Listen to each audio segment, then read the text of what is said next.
Vocês estão ouvindo o som aqui de casa ou não? Boa noite.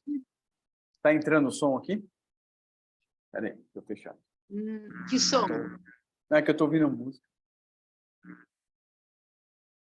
Bom, eu vou começar aqui, então. Primeiro, boa noite para todo mundo. Obrigado a quem está assistindo a gente. Essa aqui é a nossa live sobre o GT Educação da Associação Brasileira de Compostagem. Hoje tem uma notícia legal para todo mundo aí. Saiu aí nosso registro, nosso estatuto. Hoje nós demos entrada na Receita Federal também.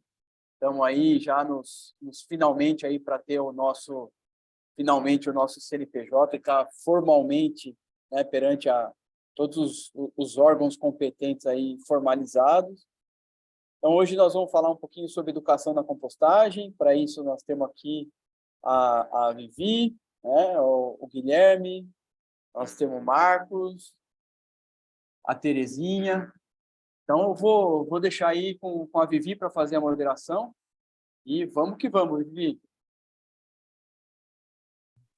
Boa noite, todo mundo, todos e todas.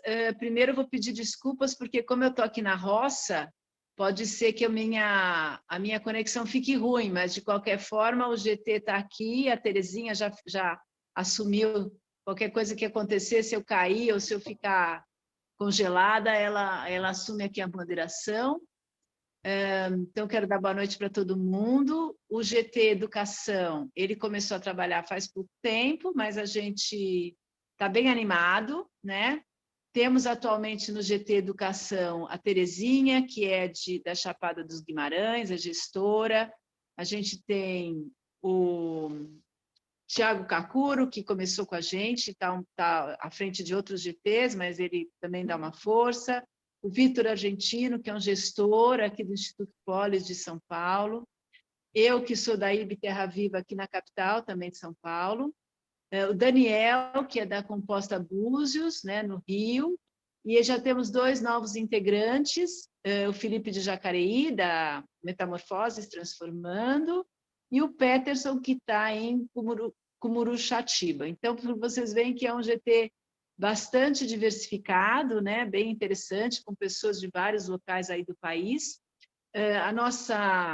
Nosso objetivo principal é pensar estratégias, formas de divulgar a compostagem, né? De ampliar a informação e a formação na compostagem, os processos de educação ambiental.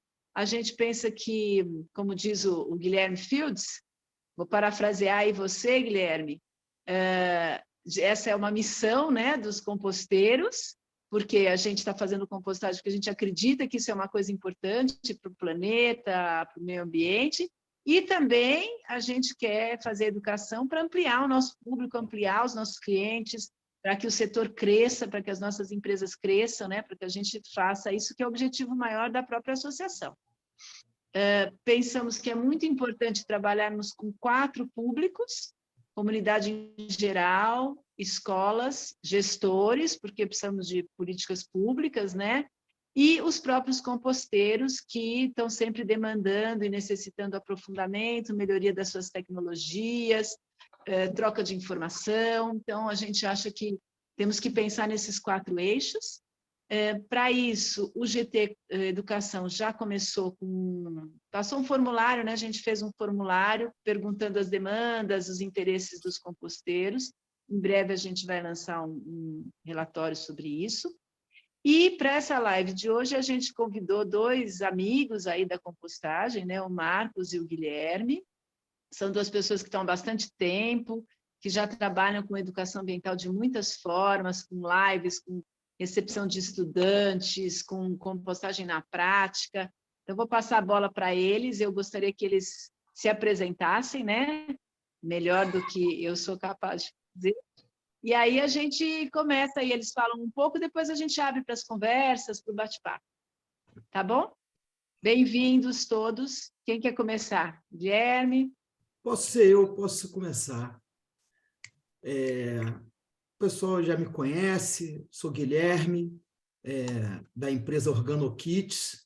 coordenador do projeto Clube do Humus Compostagem, que consiste aí, como a maioria absoluta, aí na coleta de resíduos orgânicos e encaminhamento para a compostagem. Mas essa é a parte mais recente do meu trabalho com compostagem, que começou, né, super por acaso, né, dentro disso aí que eu queria contar uma breve história aqui de como que a compostagem entrou na minha vida e como que ela foi a catalisadora para me tornar um cidadão quase que obcecado por essa questão das práticas sustentáveis. Então, eu considero até o título de uma das palestras que eu costumava fazer era a compostagem como um agente catalisador para as demais práticas sustentáveis, né? E começou de uma forma assim... eu sempre trabalhei na frente do computador, né? Quer dizer, nos últimos anos que eu fazia produção gráfica, desenvolvimento para a web, e nesse contexto aí, trabalhando com um iMac de 27 polegadas, muito próximo do rosto, assim, a vista foi começando a falhar, ficar cansada, isso foi me dando dor de cabeça, e eu resolvi que eu tinha que fazer pausas durante o dia para poder aliviar esse estresse. E aí, meu pai era agrônomo, tinha morrido recentemente, isso eu estou falando lá de 2014, meu pai tinha morrido recentemente, e aí, por conta disso, ele plantava em casa, eu resolvi, acho que eu vou fazer uma horta, tinha um espaço aqui em casa, eu vou fazer uma horta. Não tinha muita familiaridade com isso, e fui na tentativa, erro, obtive êxito, consegui lá colher uns alfaces, uns temperinhos. Isso me fascinou muito, né? Essa questão de plantar o próprio alimento. E aí, quando eu colhi aquilo ali, eu me recordei das aulas de ciências, lá da 5ª, 6ª série, que as plantas elas se alimentam dos nutrientes do solo e que, para a gente continuar cultivando, a gente precisava de adubar esse solo. E eu não queria usar adubo químico, porque o meu pai gostava de um adubo químico, né? Mas eu não queria usar, porque já tinha alguma consciência nesse sentido, né, de agrotóxicos e tal, e eu quis usar um adubo natural, só que eu não sabia como, e fui para a internet, onde eu descobri a compostagem com minhocas. Né? Outra etapa de tentativa, erro, obtive êxito numa composteira de minhocas de baldinhos, né? Que foi a primeira que eu vi. E, cara, foi aí que aconteceu a transformação. Por quê? Para você fazer uma compostagem, como todos sabem aí, condição sine qua non é separar os resíduos orgânicos. Separando os resíduos orgânicos para colocar na composteira, foi quando eu comecei a perceber o desperdício. Começando a perceber esse desperdício, eu fui começando a tomar consciência de consumo, né? Consciência de consumo não é só você comprar alimentos ou comprar produtos. É você também saber lidar com esses produtos, aproveitar ao máximo. E aí, com essa contaminação, né, da sustentabilidade, todo brother meu que fazia aniversário, eu queria dar uma composteira de presente. E aí eu dava uma composteira de presente para o cara ficava amarradão, eu ensinava, ele começava e deixava falar, eu já estava empolgado. Né? E aí, nessa sequência aí, eu fui começando a ser chamado para participar de algumas feirinhas aqui locais, né? Feirinhas de bairro, feirinhas de produtores locais. E aí os pedidos foram aumentando. Eu comecei a vender as composteiras e, ao mesmo tempo, comecei a ser convidado.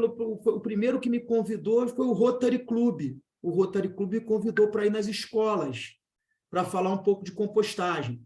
E aí eu comecei aí começou entrar a educação ambiental propriamente nesse trabalho que eu estava fazendo.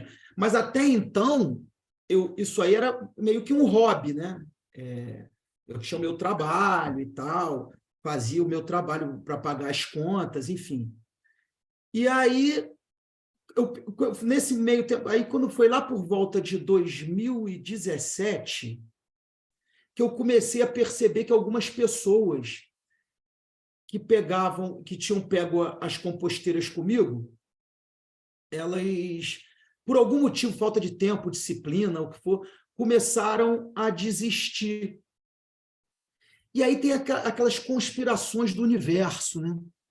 Que pintou um camaradão aqui Conheci um grande camarada de Friburgo que estava dando um curso de compostagem e método UFSC, lá na UFRJ, no núcleo que eles têm lá de permacultura muda, que até o Lucas Chiabi, acho que participou lá, né, dos experimentos dele, lá, acho que foi pelo Muda, se eu não me engano, ele falou isso aí numa live dessa. O Tomé, inclusive, ele deve conhecer, porque trabalhou com ele. Enfim, os caras ofereceram o curso lá. Aí foi de setembro de 17 até dezembro. Aí eu fui toda terça e sexta, eu descia lá para a UFRJ para fazer o curso. Foi daí que surgiu o Clube do Humus Compostagem, para atender a demanda das pessoas que desistiam. Mas, enfim, para não me estender nessa parte, que sai um pouco do escopo dessa live, a educação ambiental ela começou quase que ao mesmo tempo que eu comecei a ter essa percepção que a compostagem me deu, de que ela me levou a outras práticas sustentáveis. E como é que isso se deu? Se deu da seguinte maneira: eu comecei a separar os meus resíduos para colocar no minhocário, né? Comecei a perceber que tinha muito resíduo ali e, ao mesmo tempo, a gente tinha aquele problema de alguns resíduos não serem aproveitados no minhocário, principalmente os cozidos, né? Cebola, cítricos. E aí, eu não ia jogar aquilo fora, né? Eu ainda não tinha conhecimento da compostagem termofílica. Então, o que eu fiz? Eu fiz um baldinho, um conjunto de baldinhos sem minhocas para jogar esses resíduos, né? Porque eu já tinha tido a experiência de morte das minhocas, não de colocar aquela trepadeira, saca, que sobe em muro, colocar como matéria de carbono na composteira, e a era tem uma substânciazinha lá que exterminou com as minhocas da composteira. Aí eu tive que ir lá, procurei o Carlinhos da Minhoca, que é o cara do Minhocário Cardinó aqui, que me forneceu umas minhocas. E aí eu percebi que as minhocas realmente tinham uma sensibilidade, né? E aí, para não jogar fora nada, fiz assim. E aqueles recicláveis todos que sobravam? Caraca, eu comecei a mapear, gente, catadores aqui da região do bairro que eu moro, que é Cônego, Olaria, das adjacências aqui. Eu fiz um mapeamento de 20 catadores, porque ao mesmo tempo eu queria que as pessoas das quais eu atingisse com essa retórica ambiental também tivessem acesso a esses catadores. Eu fiz um banco de dados e tal. E comecei nas escolas com esse tema de compostagem como agente catalisador de outras práticas sustentáveis. Mas só que aí acabou vindo uma evolução, né? Que a gente vai adquirindo conhecimento. Aí eu comecei a acrescentar nessas palestras, nas escolas, o dia da sobrecarga da terra, né? Que é muito importante as pessoas entenderem a questão do consumo, né? Você falando sobre quanto que a humanidade está usando de recursos naturais, né? Para produzir os desejos que ela... tem uma coisa interessante também. Eu estava fazendo, quando eu vim para Friburgo, em 2010, em 2011 eu comecei a fazer publicidade e propaganda na Estácio. Eu cheguei eu estava no 6º período quando eu comecei a trabalhar com esse hobby, e aí eu tranquei a matrícula, porque eu não queria mais fazer publicidade e propaganda, porque eu não queria fazer com que as pessoas tivessem muito desejo de consumo. Então, pode parecer uma bobagem, mas foi importante para mim isso, né? Depois eu fiz gestão ambiental, mas aí eu parei de fazer publicidade e propaganda por isso. Tal o grau de contaminação que a sustentabilidade tomou, né? E aí, hoje, gente, eu já estou falando, além da questão do agente catalisador, que é a compostagem, além da sobrecarga da terra, eu entrei agora com a questão do antropoceno também, né, no escopo das minhas palestras.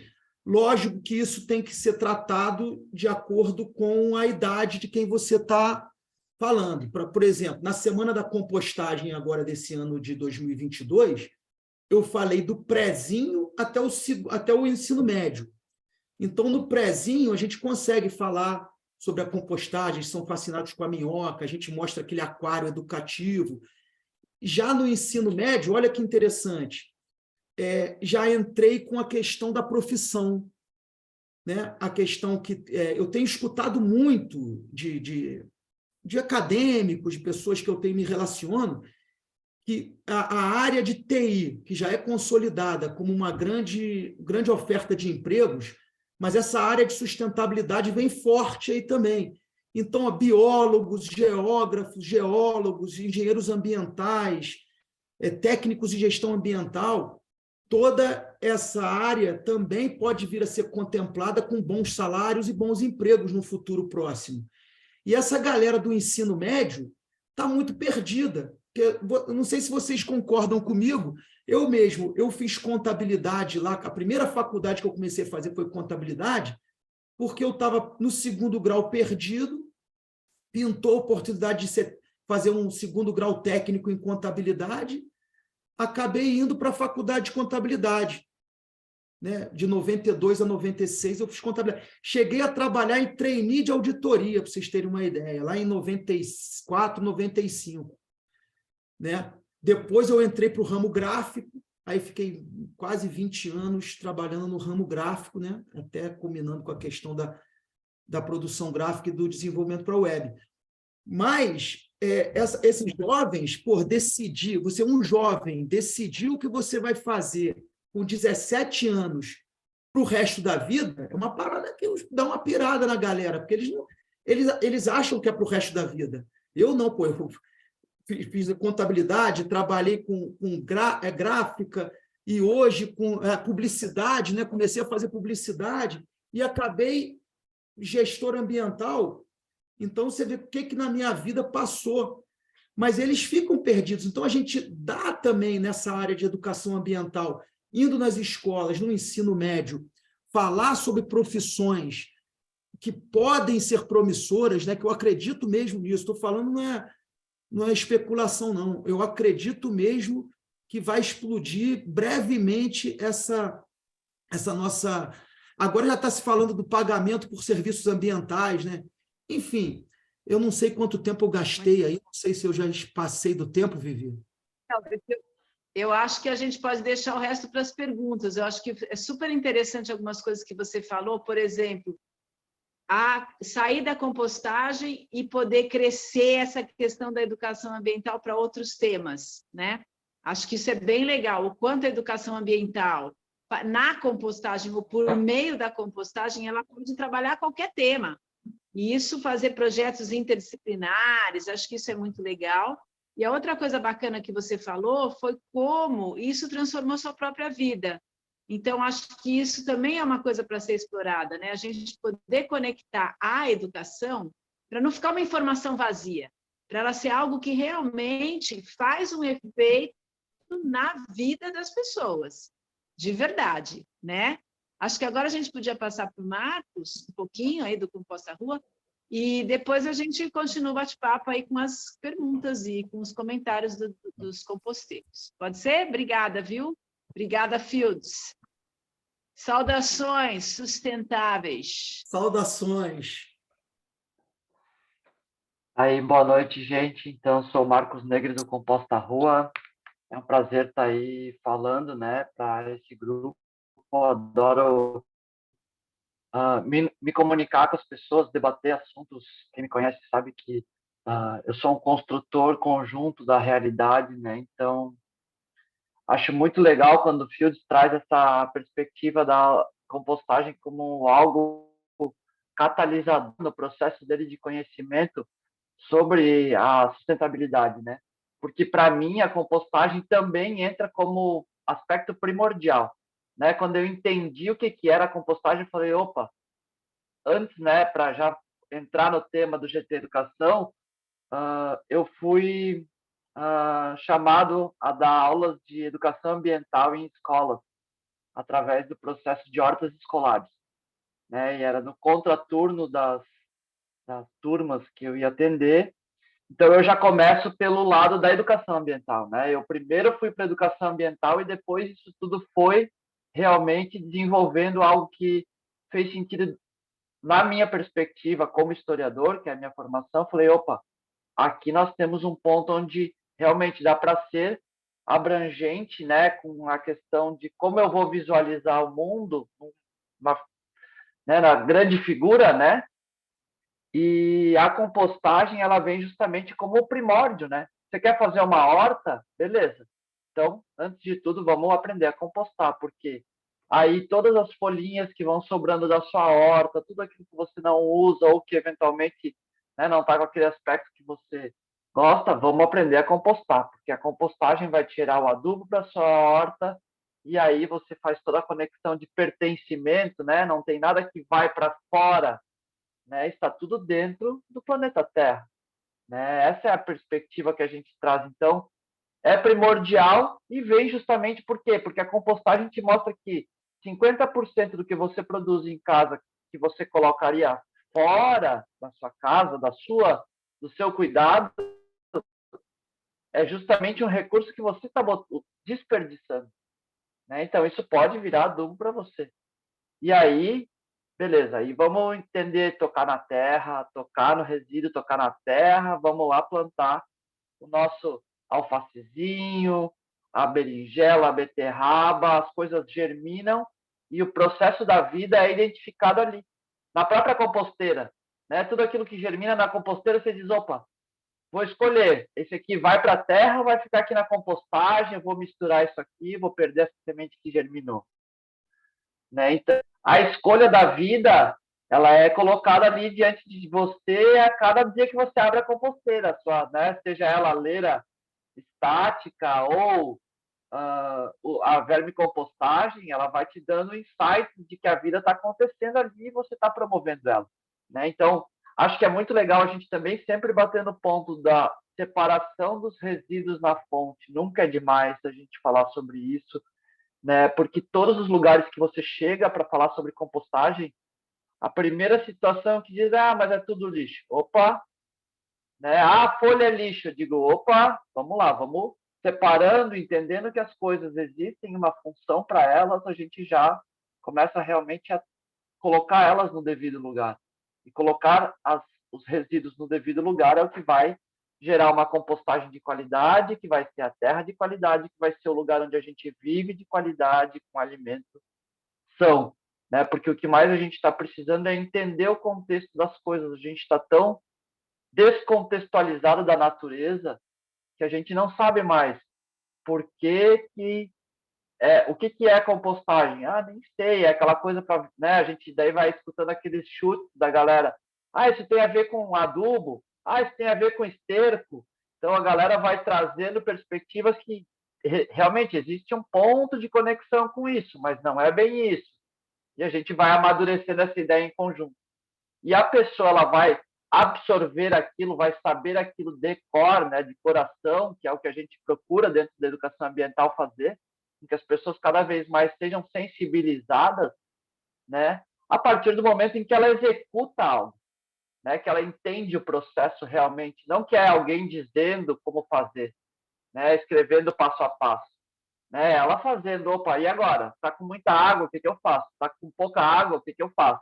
Né, e aí que você vai se apropriando dessa perspectiva, dessa autonomia, que eu acho que é grande bacana do GT Educação, né? Por isso que eu estou me colocando disponível aqui para participar quando possível, é que a gente fomente a autonomia das pessoas, né? Porque, beleza, não ter a mesma opinião que você, nem que o outro, mas que a gente consiga fortalecer cada um a sua autonomia. Opa, beleza, não tem a mesma opinião que eu, mas e como é que tu faz? O teu jeito dá certo? A gente chega mais longe com o teu jeito.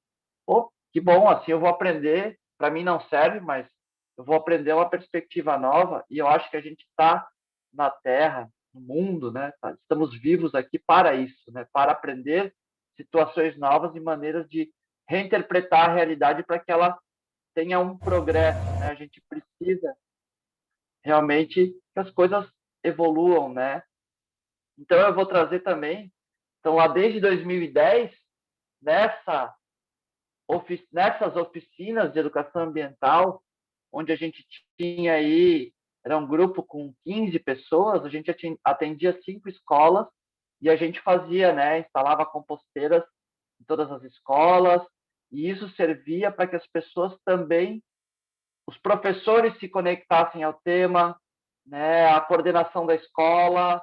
E hoje, né, o bacana disso tudo é que, olhando para trás, eu visualizo a evolução que tive, as dificuldades que eu passei para poder hoje entregar um programa, né, de educação ambiental para um município, para uma rede municipal de escolas, onde a compostagem vai ser a peça-chave para esse programa acontecer. Né? A gente conseguiu hoje, com concurso e muita felicidade, eu tenho, isso foi colocado dentro do município aqui vizinho da nossa cidade. Né? E a partir dessa perspectiva tão clara de que a compostagem é algo primordial e também é algo catalisador do processo, porque eu tenho ali toda a perspectiva de criação de vida, que é o que está faltando. Se recurso falta, opa, se eu faço a compostagem, 50% do recurso já está na minha mão, já não está mais de mim. É a água que eu estou girando dentro do meu ciclo da escola, ou do meu ciclo de casa, ou do meu ciclo de compostagem, né? Seja ela comunitária ou das empresas de compostagem que estão aqui. Então, a partir dessas interações, né, que a gente foi fazendo, trazer isso para um município onde a gente aplicou em 20 escolas e 20 realidades diferentes e 20, né, grupos de pessoas realmente, pessoas super engajadas, interessadas, que estavam afim, que aprenderam, que chegavam com, inclusive, respostas que a gente não tinha com relação à compostagem. E pessoas que realmente não queriam fazer, que a gente ia ter que ir sensibilizando, tocando, falando, dando pequenos toques do quanto aquilo era importante. Né? E por aí, Era isso que eu ia te a gente... perguntar, viu, Marco? Era isso que eu ia te Por favor. perguntar, da resistência. Não, da resistência. Porque quando as pessoas estão engajadas, é mais fácil trabalhar. Mas quando elas estão resistentes, como é que é? Então, o que a gente do Composta da Rua fez para essas escolas que estavam demonstrando resistência? Né? Primeiro que a gente tinha uma conexão muito forte com o pessoal da prefeitura e teve uma das professoras do município que já tinha um processo de compostagem na escola que foi cedida para que fizesse o acompanhamento também com os professores. Então, a diretora é resistente à compostagem, mas tem uma professora lá que quer fazer. Então, a gente nem marcava mais direto com a diretora, era direto com a professora. Tem uma escola em que não tem professor nenhum, mas o diretor é super engajado. Opa, conversamos com o diretor. Então, a gente, dentro do ambiente escolar, né, a gente ia procurando promover quem realmente estava a fim de fazer. Então, a gente ia identificando esses atores da escola, e aí a gente pensava, esse aqui que vai trabalhar com a gente. Então, o contato que a gente tinha já era direto com essa pessoa, não era mais com, tem que falar com o diretor da escola ou com o coordenador. Não. Justamente quem está a fim de fazer o projeto. Daí botava o nome lá, 3 ou 4 pessoas. Normalmente, os diretores de escola já botam, porque eles querem ficar por dentro do que está acontecendo na escola. Mas aí a gente identificava, o diretor não está afim, vamos conversar com outra pessoa. O professor está afim, vamos lá conversar com o professor. E você sentia que as pessoas, aos poucos, conforme ia acontecendo o processo, elas iam se engajando? Ia contaminando, assim, a escola? Então, a gente percebe com a Composta da Rua que justamente algo que faz seduzir pessoas. Se é uma escola, por exemplo, que quer ter a horta escolar, e você mostra que está com a compostação, você está casear, vocês também já ouviram. Quando a compostagem, ela te mostra. Quando você vê a realidade, quando você vê a realidade, você não consegue desver a realidade. Ela se mostra para você e ela está ali, né? Ela está na sua cara, né? Então, a compostagem é justamente isso, né? Você pega o seu resíduo e transforma ele em terra e você vê aquilo. Você não consegue viver. A gente descartando toda vez, eu vou estar descartando. Eu vou saber, a minha mente vai saber disso. Né? Então, quando você vê, você não consegue desver. E a realidade da compostagem é isso, ela te mostra na sua cara que você está deixando de utilizar o recurso de uma maneira inteligente. E aí, está na sua mão. Você quer fazer isso ou você quer continuar fazendo como você fazia? Né? E aí, o nosso papel como empresa de compostagem é de que maneira que a gente pode ir sensibilizando as pessoas que não querem fazer isso, porque acham que existem N impeditivos de acontecer isso. Né? É claro que, acho que foi a Lara até que mandou, a pessoa que queria doar os resíduos, né? E essa é uma barreira que a gente vai aos poucos também vencendo, mas se quiser fazer, dá para fazer em casa. A gente tem que estar ali para sensibilizar. Pô, legal, você queria doar o resíduo? Não dá, mas a gente vende composteira, a gente ensina a fazer composteiras. Na verdade, que a nossa empresa quer que as pessoas compostem, né? E daí ela precisa entender, se ela quer fazer o trabalho, ela vai ser autônomo, cara, aqui para apoiar se der algum problema. Cara, não quer fazer, não tem tempo, daí vai os amigos ali que não queriam mais, né, que não quer fazer, que não consegue, que não dá conta. As empresas de compostagem estão aqui para pegar o seu resíduo, transformar ele em terra e você dormir com a consciência tranquila de que você está fazendo, executando, né, aquilo que é a verdade, né? A verdade é o seu resíduo orgânico vira terra se você tratar ele de maneira adequada.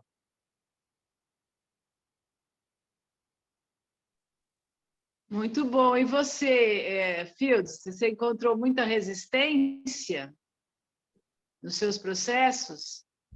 Assim, a resistência é a maioria absoluta, né, pessoal? Vamos combinar que a resistência é a maioria absoluta. A gente tenta, através da educação ambiental, a gente tenta, às vezes, sair dessa barreira do quê? Vai dar mau cheiro, não sei o quê, vai ficar uma semana aqui em casa.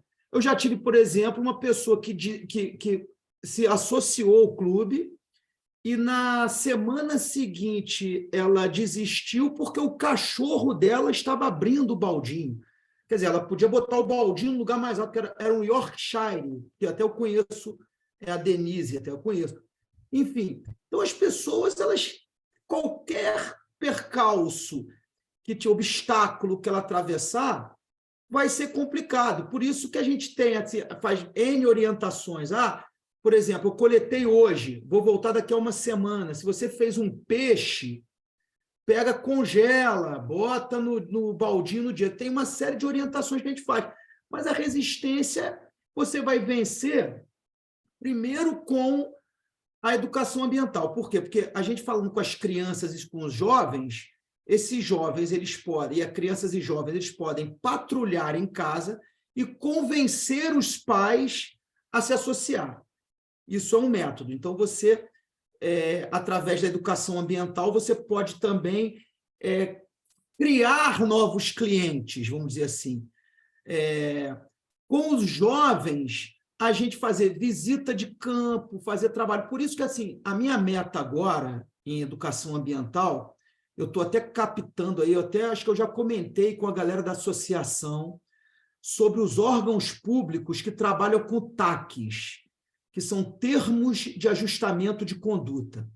Isso, invariavelmente, é um recurso que esses órgãos, através de multas aplicadas, fazem um fundo, e esse recurso ele é para voltar para a sociedade. Então, eu já estou começando a submeter projetos a MPT, TRE, Justiça Federal, para poder, com projetos, captar recursos. Esses recursos, na experiência que eu estou pegando agora, cada órgão desse, por projeto, você pega assim, até no máximo R$10.000. E qual é o meu objetivo com isso? É escolher, num projeto, uma determinada escola, para que essa escola ela seja contemplada com educação ambiental sistemática durante o ano letivo.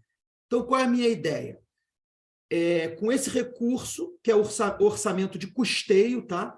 Não tem capital, é orçamento de custeio, ou seja, para remunerar uma equipe multidisciplinar que possa ir nas escolas. Isso consiste em 2 visitas mensais com ciclo de palestras e oficinas e uma atividade de campo a cada 2 meses.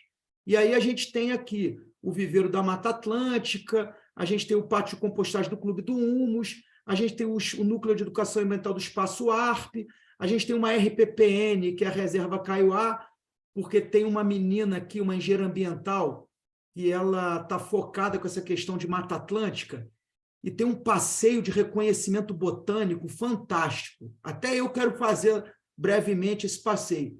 Então, buscar esses recursos, porque o que acontece? O que é hoje? Hoje você vai na escola e não volta mais.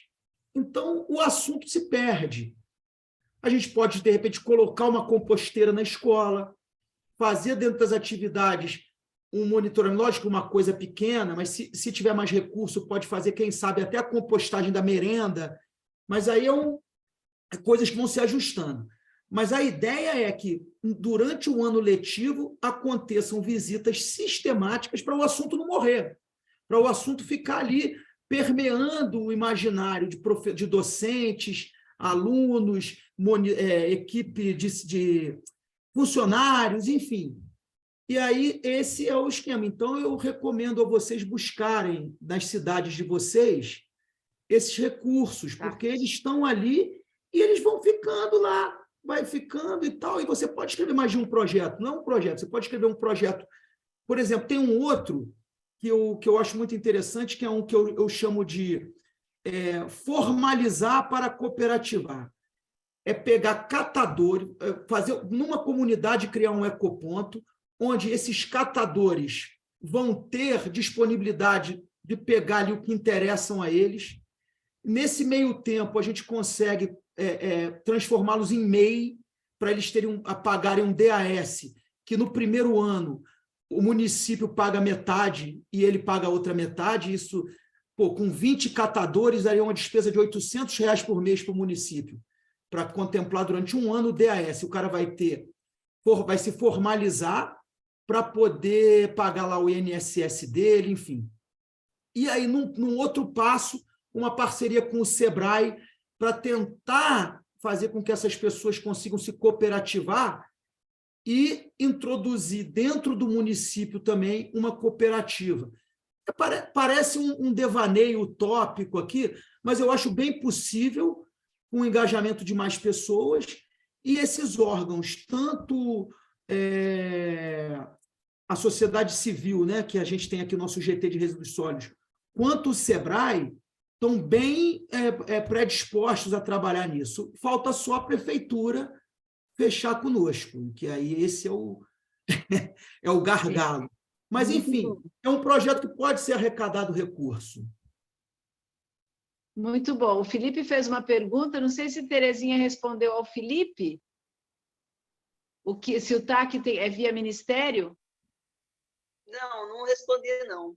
Mas pode ser, sim. Pelo...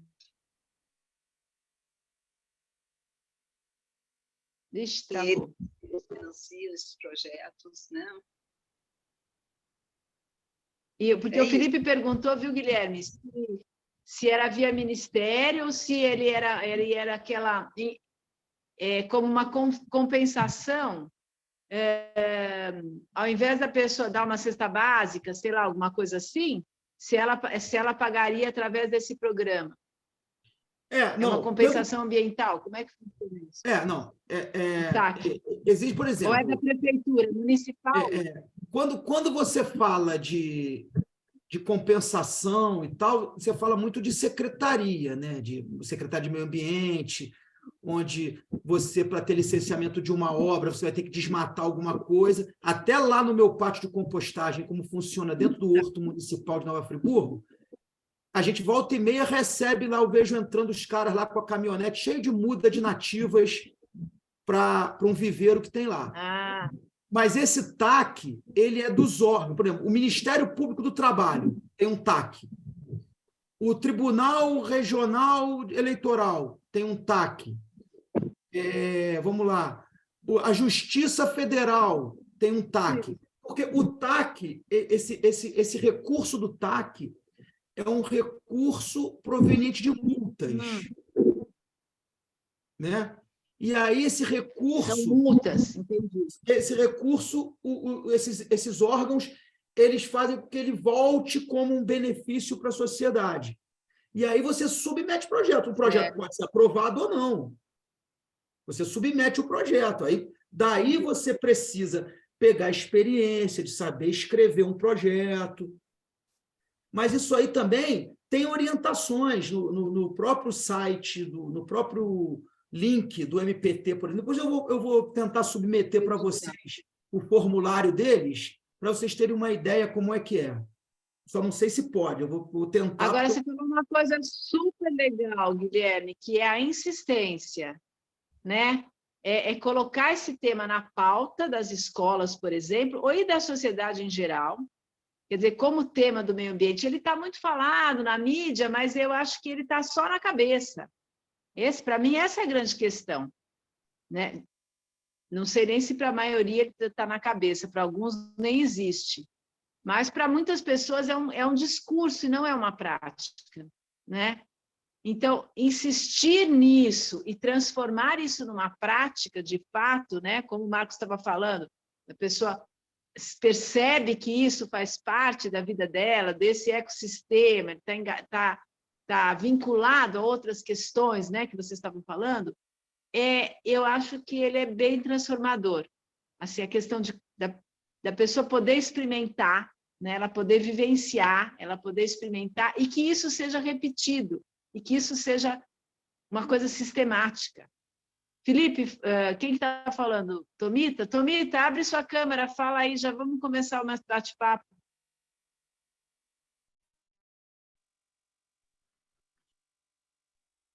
Tomita colocou uma pergunta? Boa noite a todos, tudo bem? Estão me ouvindo? Oi, Tomita. Então, meu sinal não está bom. Está me ouvindo? Estão me ouvindo? Estamos sim, pode falar, estamos bem.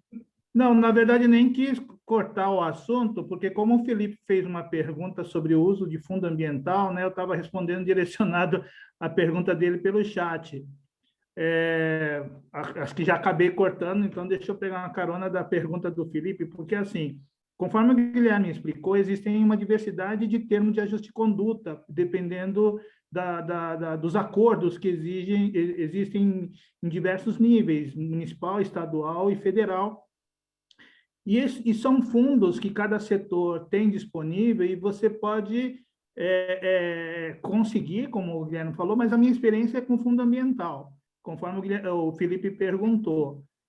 Existe o Conselho Municipal de Meio Ambiente, no meu caso especificamente, que eu prestei serviço, na época, pela outra empresa que eu trabalhava, para a Prefeitura de Guarulhos, onde o secretário de Meio Ambiente me demandou um trabalho de compostagem dos resíduos dos restaurantes populares, né, na época. E como é que foi isso? Foi uma punição que essa empresa sofreu, e o Conselho autorizou ser pago a partir dessa multa que essa empresa tinha, então ela foi totalmente repassada para a minha empresa, onde eu trabalhava. Porém, com essa autorização, eu fiz um contrato diretamente com a empresa punida. E todo o recurso que era para ser destinado ao fundo ambiental, ela foi direcionada diretamente para mim, autorizado, e esse conselho era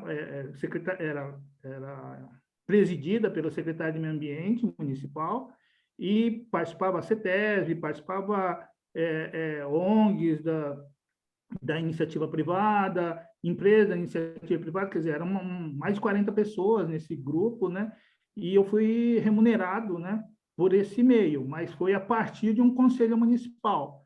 Então, acredito que, conforme o Guilherme está falando, nessas diversidades aí de oportunidade de fundo, a gente também tem que buscar quem é que preside, né, o setor que preside esses fundos para poder... E não é edital, tá? É autorização com voto, no meu caso foi, né, votada, autorizada e assinada pelo presidente do conselho, que, nesse caso, no meu caso especificamente, era o secretário de Meio Ambiente. Então, quem tiver nas suas regiões esse acesso a esses conselhos, que é importante também, e na educação, que alguns municípios, era uma lei federal, não sei atualmente, né, que 25% da arrecadação deveria ser da educação, e tem o fundo também, além disso, né, se tivesse acesso de oportunidade para acrescentar a educação ambiental, acho que nós deveríamos ficar atentos ao que existe mesmo. Acho que o Guilherme deu uma dica aí muito legal para todos nós. Sim, super importante, porque é um trabalho também, você organizar uma oficina, você pensar os temas, você desenvolver material, isso precisa ser remunerado de alguma forma, né? A gente tem que deixar de fazer uma coisa para fazer outra. Então, é bem importante o que vocês estão falando, que existem recursos, inclusive recursos públicos, que podem ser utilizados, né? Muito bom. Vivi, e eu acho que é importante a gente imaginar, porque um papo que é muito recorrente no grupo dos composteiros, da associação, é a viabilidade econômica do trabalho de coleta de resíduos. Tá? Eu tenho comigo que eu tenho uma empresa chamada OrganoKits Práticas Sustentáveis. O Clube do Humus Compostagem, que é o serviço de coleta, é um braço do OrganoKits. OrganoKits, a gente tem a pretensão de fazer PGRS, né?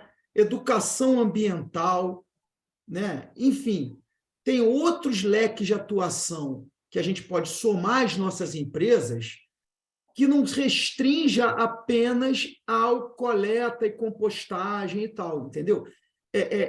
E isso foi muito interessante, que eu só abri a minha cabeça para isso depois que eu fiz um cursinho lá do Sebrae, que ensinava a fazer modelo de negócio e tal, e aí a gente vai descobrindo como que a gente pode manter, até vender roupa, camisetas, bonés, a gente já vende os miocários, enfim, tem uma gama espetacular de coisas que a gente pode agregar valor monetizável aos nossos CNPJs.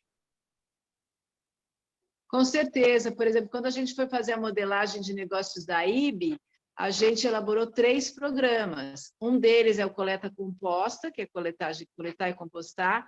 O outro é o Semeia Colhe, que é hortas pedagógicas. E o outro é o Vive Aprende, que é o de educação ambiental vivenciada. Então, no nosso pátio de compostagem que a gente está montando agora, a ideia é fazer um espaço de educação para receber as escolas, né? Acho que o Planta Feliz também faz isso, mas tem um espaço específico pertinho de São Paulo, onde você tem as hortas pedagógicas, você já tem o processo de compostagem, você trabalha o ciclo do alimento meio inteiro ali no espaço, né? Assim como vocês fazem as visitas ali no pátio que vocês têm. Então, acho que isso é bem interessante você poder agregar, né?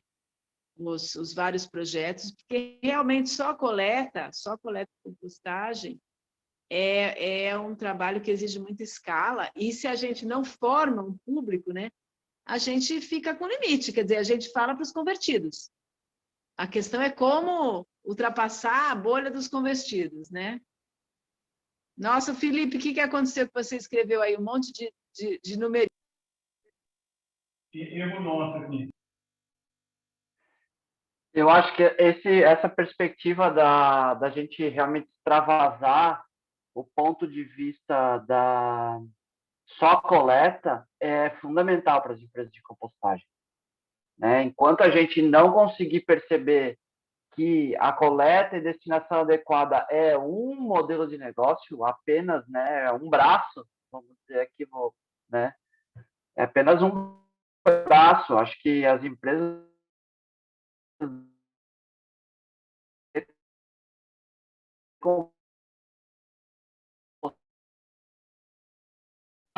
figuram total de Tá país travando. sensibilizadas para Tá compostar. travando, Marco. Que delícia. Marco. Olá. Onde você está que está travando? Oi. Você falou de Eu superar, tô no hotel também. Ampliar a questão da compostagem. Para essas outras perspectivas que a gente vai abrir, né? Seja PGRS, seja entender uma lógica lixo zero, todas essas situações vão trazer para a gente a grande situação das empresas de compostagem, que é empresas ambiental, né? A gente prioritariamente, né, fazemos parte de empresas de educação ambiental. E aí oferecemos o serviço para poder continuar fazendo educação ambiental, né? E vai daqui para lá e o papo vai e volta, mas ele é sempre esse, né? Você não vai conseguir viabilidade econômica só coletando resíduo, porque as pessoas não estão sensíveis a isso, e o recurso também está na educação ambiental, porque as pessoas precisam dessa situação, né? Hoje, o cara faz uma feirinha aí dessas mais hip, que não tem alguém falando de compostagem, a feirinha dele já está ultrapassada, né? Ele tem que ter alguém falando de compostagem, fazendo compostagem, né? Tem que ter composteira lá dele, ele vai uma feirinha hipster moderna, tem aqui pessoal falando sobre compostagem, a gente envolvida com sustentabilidade. Hoje você tem um ponto onde tem muitas pessoas que não estão falando sobre sustentabilidade, você está perdendo, né? Você está perdendo o público ali, né? Até porque pessoas que vão para esse tipo de feira, elas estão conectadas com esse tema, então elas querem ver, né?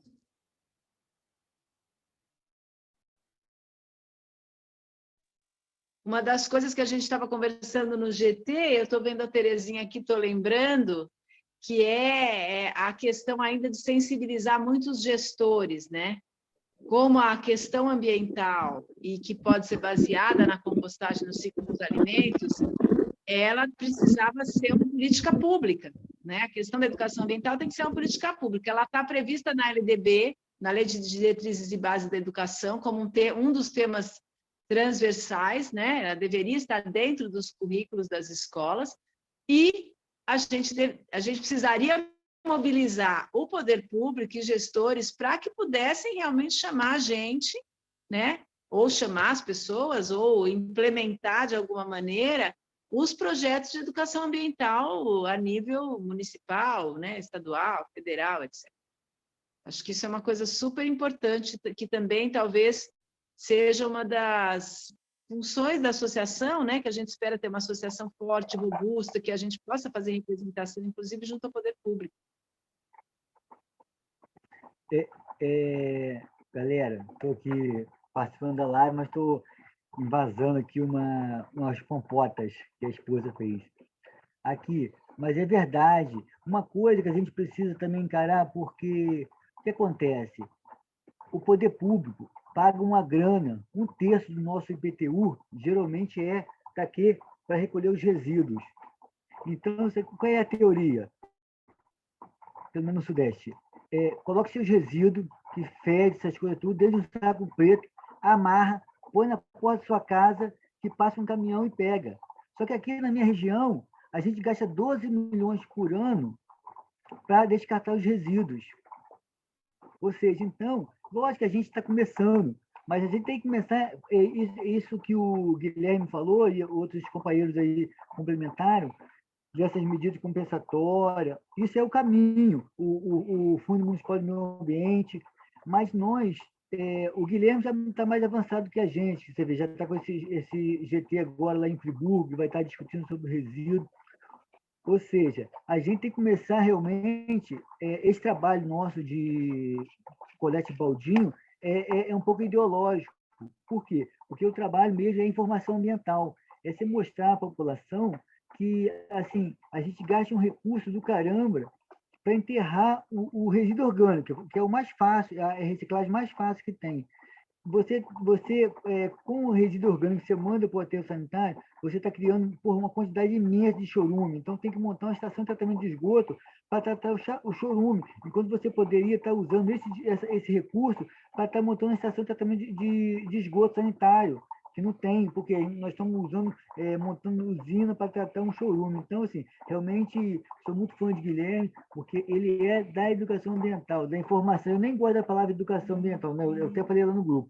Eu gosto da informação ambiental, porque educação a gente recebe em casa e o restante é informação. Se você estiver bem informado, você vê, o Guilherme, eu sou muito crítico à publicidade mesmo, né, que eu acho um absurdo. Você compra uma pasta de dente e vem dentro de uma caixa, porque ela tem que estar bonitinha para apresentar. Então, você vê como é importante a informação ambiental. O Guilherme começou a ter essa informação ambiental, hoje ele até usa o marketing da propaganda, mas uma coisa mais sustentável. Basicamente isso. Eu sou a favor da valoração dos resíduos. Tem que parar com esse papo de não, tem que ser pago e muito bem pago, porque a gente não vê um moedinho de 5 centavos jogado no chão, mas pô, você vê uma garrafinha PET, você vê uma caixa de banana, mas pô, maneiro, isso galera. aí. Muito obrigado. Estou muito feliz de estar aí, saber que pô, sexta-feira, quase 9 da noite, quer dizer, mais de 9 horas, tá essa galera toda discutindo esse assunto tão importante. Muito legal. Isso que você falou, Daniel, é super bacana. Eu estou aqui fazendo essa composição, mas estou ligado. Muito bom. Muito bom. Quer dizer, tem uma mudança de paradigma que é mudar o valor das coisas, né? Que o resíduo possa ter um valor. Acho que isso é super importante. O Felipe já me deu um toque aqui que a gente já... Oi? Vamos usar, você vê, né? Teve a guerra na Ucrânia agora e nós ficamos pensando que nós não íamos ter nitrogênio para plantar. Como assim? A gente enterra quantas toneladas, né, de nitrogênio aí todos os dias nos aterros sanitários, poluindo para caramba, ou seja... Absurdo. Então, assim, está tudo claro. do nosso lado. É isso mesmo. Então, o Felipe já me deu um toque aqui, que a gente já tem 1 hora de live. Agora eu queria convidar todo mundo para pegar sua cerveja. Aqui, ó, o seu vinhozinho, que eu já acabei a garrafa. E quem quiser continuar aqui no Happy Hour, fique bem-vindo, fique à vontade. É isso, Felipe? Entra aí para falar. Eu acho que agora, nem sei, acho que vai parar de gravar, né? Como é que é, Felipe? Pô, a fotinho, tem que tirar a fotinho. Todo mundo eu estou no celular. Eu estou no celular aqui, eu não posso tirar. Se alguém puder tirar, vai ser ótimo. Fazer um printzinho. Eu posso dar um print screen aqui, fácil. Por favor, Guilherme. Isso aí, dá um print screen. Meu irmão, por favor, faça isso por nós. Falta gente aparecer. Doutor Roberto Guião, Matheus, Compostagem na Real, André Cardim. Apareçam aí. Todo mundo abre a tela. Lara, cadê você? Lara. Ih, só está o Alex lá, ó, com a cadeira vazia ali do lado. A Lara também foi. A Lara e o Alex foram dar um tempo. Aí, voltou. Eles estão com o pé para cima. Olha que delícia. Sorriso, hein? 1, 2, 3 e... Oi. Pessoal, só queria agradecer a Vivi, a Terezinha, o Fio e o Marcos pela disponibilidade.